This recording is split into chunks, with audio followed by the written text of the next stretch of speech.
Let's take a moment and talk about some of Jason Todd's unique weaponry and equipment. Across the board, the Bat family share a lot of the same equipment, such as batarangs or shurikens of some sort, grapple lines, smoke bombs, grenades, among many other stuff.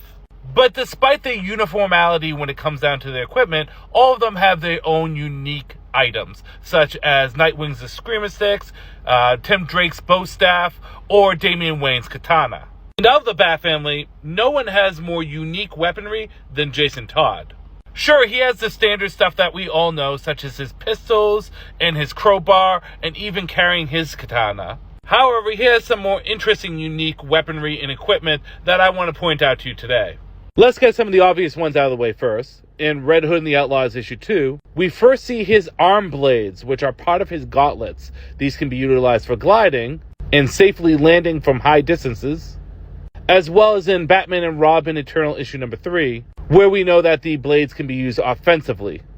Let's also get another obvious one out of the way. Red Hood and the Outlaws issue 4, we see the physical versions of the All Blades. However, in Red Hood and the Outlaws issue number 23, we see that Jason can actually manifest the All Blades as a part of his own soul.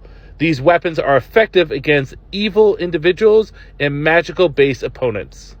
Particularly, they were made for the Untitled, but he has used it against other supernatural beings in the past. And we know that they have both a physical form and also their astral or energy-based form, because in Red Hood and the Outlaws issue number 5, while using the physical All Blades, Jason remarks that they are, in fact, the All Blades.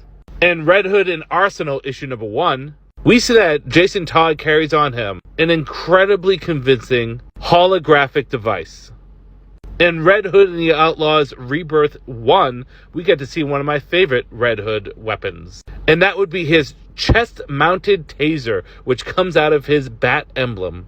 We see that in Red Hood and the Outlaws issue number 2, that taser is strong enough to knock out Artemis, who, if we remember, Artemis is an Amazon.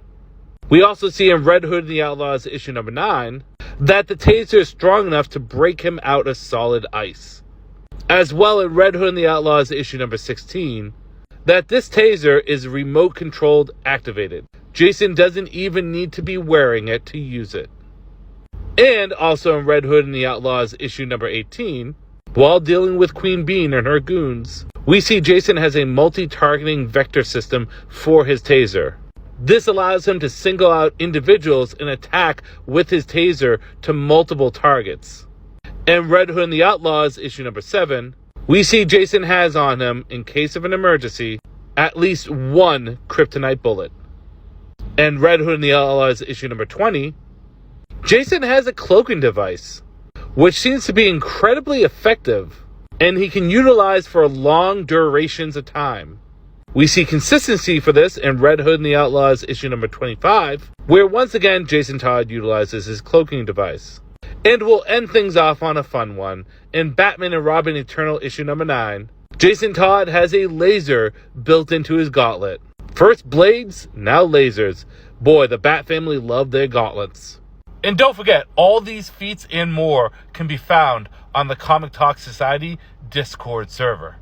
As you can see, Jason Todd has a wide variety of different equipment and weaponry that can help him out more than just his crowbar, sword, and guns. My favorite in particular is that taser, which has been utilized in so many different ways, as well as that cloaking device, which can be clutch in a matchup.